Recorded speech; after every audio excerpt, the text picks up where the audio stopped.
사도신경으로 우리의 신앙을 고백하며 5월 27일 금요일 부활절 기도여행 시작하도록 하겠습니다. 나는 전능하신 아버지 하나님 천지의 창조주를 믿습니다.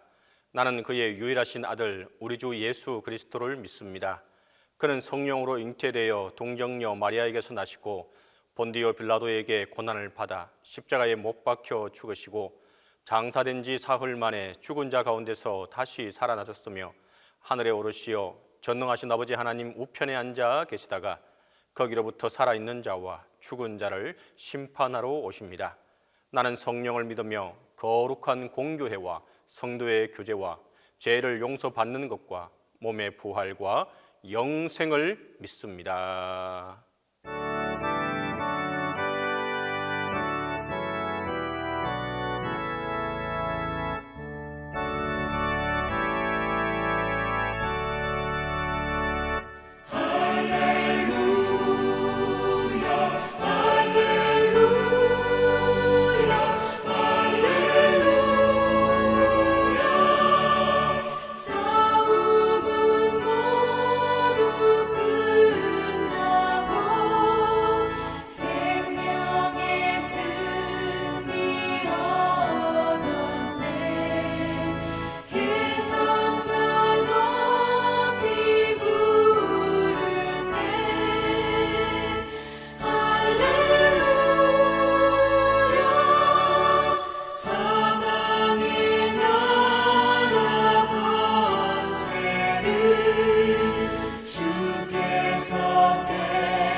십자가에서 보이셨네 주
기도의 시간에 주신 하나님의 말씀은 시편 37편 23절에서 40절입니다. 구약성경 시편 37편 23절에서 40절입니다. 다 함께 봉독하겠습니다. 여호와께서 사람의 걸음을 정하시고 그의 길을 기뻐하시나니 그는 넘어지나 아주 엎드러지지 아니함은 여호와께서 그의 손으로 붙드심이로다. 내가 어려서부터 늙기까지 의인이 버림을 당하거나 그의 자손이 결식함을 보지 못하였도다. 그는 종일토록 은혜를 베풀고 꾸어주니 그의 자손이 복을 받는도다. 악에서 떠나 선을 행하라. 그리하면 영원히 살리니 여호와께서 정의를 사랑하시고 그의 성도를 버리지 아니하심이로다. 그들은 영원히 보호를 받으나 악인의 자손은 끊어지리로다. 의인이 땅을 차지하며 거기서 영원히 살리로다. 의인의 입은 지혜로우며 그의 혀는 정의를 말하며 그의 마음에는 하나님의 법이 있으니 그의 걸음은 실족함이 없으리로다. 악인이 의인을 엿보아 살해할 기회를 찾으나 여호와는 그를 악인의 손에 버려두지 아니하시고 재판 때에도 정죄하지 아니하시리로다. 여호와를 바라고 그의 도를 지키라. 그리하면 내가 땅을 차지하게 하실 것이라. 악인이 끊어질 때에 내가 똑똑히 보리로다. 내가 악인의 큰 세력을 본적 그 본래의 땅에 서 있는 나뭇잎이 무성함과 같으나 내가 지나갈 때에 그는 없어졌나니 내가 찾아도 발견하지 못하였도다. 온전한 사람을 살피고 정직한 자를 볼지어다. 모든 화평한 자의 미래는 평안이로다. 범죄자들은 함께 멸망하나니 악인의 미래는 끊어질 것이나 의인들의 구원은 여호와로부터 오나니 그는 환난 때에 그들의 요새이시로다. 여호와께서 그들을 도와 건지시되 악인들에게서 건져 구원하심은 그를 의지한 까닭이로다. 시편 37편은 하나님께서 의인을 보호하시고 인도하시는 구체적 사실을 열거하고 있습니다. 하나님께서는 성도들의 갈 길을 미리 정하시고 또 그 길을 기뻐하신다고 기록하고 있는 것을 보게 됩니다. 의인들이 하나님의 정하신 길을 벗어나지 아니하며 신실하게 살아감으로 그들의 노력에 하나님께서 복을 주신다는 의미입니다. 하나님은 성도의 배후에서 항상 그의 강한 손으로 붙들고 계시므로 성도는 넘어져도 아주 넘어지거나 엎드려져서 일어나지 못하는 자가 되지 않고 곧 일어나 자기의 길을 계속하게 된다는 것입니다. 경건한 자들이 때로 실수하거나 죄에 빠져 타락에 들어설 수 있으나 성도의 마음 속에는 착한 일을 시작하게 하신 하나님께서 재앙에 이르지 않게 하시며 다시 일으켜 주어진 일을 감당케 하시는 것입니다. 노인이 된 다윗은 자기의 전 생애를 통하여 얻은 경험을 회상하면서 의인과 그 후손이 버림당하거나 결식함이 없었다고 오늘 성경은 기록하고 있습니다. 오히려 의인들은 자신이 받은 은혜를 남들에게 베풀어 줌으로 그 자손이 더욱 큰 복을 누리게 된다는 것입니다.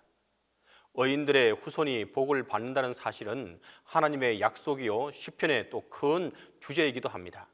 다윗은 이 약속이 실현되는 모습을 보았기 때문에 악에서 떠나 선을 행하라라는 구체적 삶의 원리를 제시하고 있는 것입니다. 하나님을 신뢰하고 선을 행하는 자는 영원히 거하는데 이것은 땅에서도 형통하지만 영원한 구원을 얻게 된다는 뜻이기도 합니다. 하나님을 경외하는 성도에게 영생의 복을 주시는 이유는 하나님께서 정의를 사랑하시기 때문입니다. 공의의 심판을 하시는 하나님은 경건한 성도를 버리시는 법이 없으며 또한 영원토록 보호하시겠다고 약속하고 있습니다. 의인의 언행 심사는 하나님 말씀의 기준에 따른다고 말합니다. 하나님의 말씀은 신앙과 본분에 대하여 정확하며 틀림이 없는 유일의 법칙이므로 그 말씀대로 생각하고 말하며 행동하면 절대로 실족지 않는 것입니다. 오늘 본문 32절에서 40절에서는 악인은 기회가 있으면 의인을 죽이려고 하지만 하나님께서 악인 중에서 의인들을 건져내시고 심판대에 정죄치 않으신다고 합니다. 하나님께서 한번 의롭다 하신 것은 영원토록 유효합니다. 악인의 힘이 제 아무리 장대하고 또 교묘하다고 할지라도 하나님의 지혜 앞에서는 당할 수가 없는 것입니다. 그러므로 다윗은 악인의 핍박에 대해 염려하지 말고 하나님만 바라며 그분의 말씀을 지킬 것을 권면하고 또 권면합니다.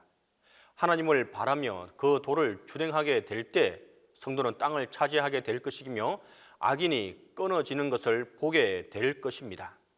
다윗은 자기의 경험에 근거하여 악인의 형통이 항상 일시적이었고 또 그들의 왕성한 세력이 무너졌음을 확정하기도 합니다. 악인의 힘은 본토에서 자라나 줄기가 거대하고 왕성하게 발육하는 나무처럼 그 세력이 어떤 힘으로도 제어할 수 없을 만큼 크게 나타나 보입니다. 의인을 괴롭힐 정도로 형통하고 세력을 부립니다. 그러나 어기양양했던 그 세력이 어느새 아무런 흔적도 남기지 않고 사라져 버리는 것입니다. 오늘 성경에서 완전한 사람, 또 정직한 자는 같은 것으로 하나님을 경외하는 성도를 가리키는 것입니다. 이것은 성도의 특성을 나타내는 말로 하나님과 사람 앞에서 순전하고 간사하지 않음과 숨길 것이 없으리만큼 바르게 사는 모습을 뜻하는 것입니다. 다윗은 이렇게 하나님을 경외하는 자를 화평한 자라는 말로 대치시키면서 그들의 결국은 평안이라고 말하고 있습니다. 결론적으로 다윗은 구원이 하나님께 있으므로 하나님만 의지하라고 권하는 것입니다. 하나님은 환난 때에 안전하게 피할 수 있는 산성, 곧 피난처입니다. 하나님을 의지하는 자에게 완전한 또 안전한 도피처가 되셔서 아무리 그를 해하려는 악당들의 시도가 있어도 무위로 끝나도록 지켜주시겠다는 것입니다. 시편 37편을 통하여 무엇보다도 참고 견디는 인내심을 배울 수 있기를 간절히 바랍니다. 악인들의 일시적 형통함을 보며 불평하거나 분을 낼 것이 아니라 하나님의 뜻을 기다리며 악을 선으로 이기는 자세를 가다듬어야 한다는 것입니다. 하나님만 경외하여 땅을 기업으로 얻을 뿐 아니라 영원한 천국을 소유하는 백성이 얼마나 행복한가를 아는 저와 여러분이 될 수 있기를 간절히 바랍니다. 또한 베풀고 주기를 힘쓰는 것은 하나님 나라에 소망을 두는 것이고 자녀들이 복을 받기 위해서입니다. 염려하고 불평하는 삶을 떠나 베풀고 주는 삶 살기를 간절히 바랍니다. 모든 문제를 주님께 의탁하기 위해 내려놓고 근심을 떠나도록 인도하시기를 소망하며 기도하며 나아갈 수 있기를 간절히 바랍니다. 이와 같이 하는 자에게 하나님의 참 평안과 하나님의 인도하심이 함께하게 될 것입니다. 기도하겠습니다. 첫 번째 기도할 제목은 악을 선으로 이기시는 하나님을 의지하고 인내할 수 있게 해달라고 기도하겠습니다. 두 번째로 베풀고 주기를 힘쓰는 성도가 될 수 있도록 해달라고 기도하도록 하겠습니다. 세 번째로 모든 문제를 주님께 의탁하고 따라갈 수 있게 해달라고 기도하도록 하겠습니다. 이 세 가지 기도 제목을 가지고 우리가 함께 기도합니다. 하나님 아버지, 오늘도 우리를 인도하시며 주님을 바라보고 사모하게 하시니 감사합니다. 혼탁한 세상에서 자신도 모르게 악한 자들에게 물들어 악을 정의로, 불의를 원칙으로 착각하지 않도록 저희를 지키시고 정결케 해 주시옵소서. 하나님의 말씀에서 한치도 물러나지 않도록 연약한 우리의 심령을 지키시고 주의 말씀으로 우리를 붙들어 주옵소서. 하나님이 하신 것을 보지 못하는 교만이 무너지게 하시고 하나님만 경외하며 또 하나님께서 주신 승리의 깃발을 꽂도록 주님만 경외하게 하여 주옵소서. 늘 하나님은 언약에 근거하여 거룩하신 말씀으로 우리에게 사인을 주신 것을 믿습니다. 모든 땅에 하나님의 역사하심을 보며 하나님만이 참된 구원이심을 확인하고 고백하고 전달하는 인생을 살게 하여 주옵소서. 그래서 언약적 확신을 가지고 모든 것이 하나님의 손에 있음을 증거했던 다윗의 고백이 나의 신앙 고백이 되게 하여 주옵소서. 지나가는 문제, 실패에 매이지 않고 언약을 기억하며 불신앙하지 않게 하여 주옵소서. 한순간도 하나님의 은혜를 망각하지 않게 하시고 하나님의 언약을 기억하며 하나님을 의지하고 용감하게 믿음으로 싸우는 인생이 되게 하여 주옵소서. 주님, 저희들 주위에는 외로운 분들과 연약한 분들과 가난한 분들이 많이 있고 의지에 의탁할 것이 없는 분들도 많이 있사오니 말과 혀로만 사랑을 외치는 교회가 되지 않게 하여 주옵소서. 이들을 감싸고 보듬어 줄 수 있는 진실과 사랑이 살아있는 또 이것을 베푸는 데 인색하지 않는 교회가 또 우리 성도들이 되게 하여 주옵소서. 주님, 모든 문제를 주님께 의탁하고 따라갈 수 있도록 하여 주옵소서. 주님만이 모든 문제를 해결하실 분이라는 사실을 항상 기억하게 하시고 우리의 신앙이 좌로나 우로나 흔들리지 않게 하여 주옵소서. 담임 목사님 위해서 기도합니다. 성령께서 함께하여 주시고 영육간의 강건함을 주옵소서. 그리하여 목회에 어려움이 없게 하시고 또 주님께로 오는 지혜로 이 모든 난관을 헤쳐나갈 수 있게 하여 주옵소서. 이제는 주님께서 가르치신 기도에 마치도록 하겠습니다. 하늘에 계신 우리 아버지, 아버지의 이름을 거룩하게 하시며 아버지의 나라가 오게 하시며 아버지의 뜻이 하늘에서와 같이 땅에서도 이루어지게 하소서. 오늘 우리에게 일용할 양식을 주시고 우리가 우리에게 잘못한 사람을 용서하여 준 것 같이 우리 죄를 용서하여 주시고 우리를 시험에 빠지지 않게 하시고 악에서 구하소서. 나라와 권능과 영광이 영원히 아버지의 것입니다.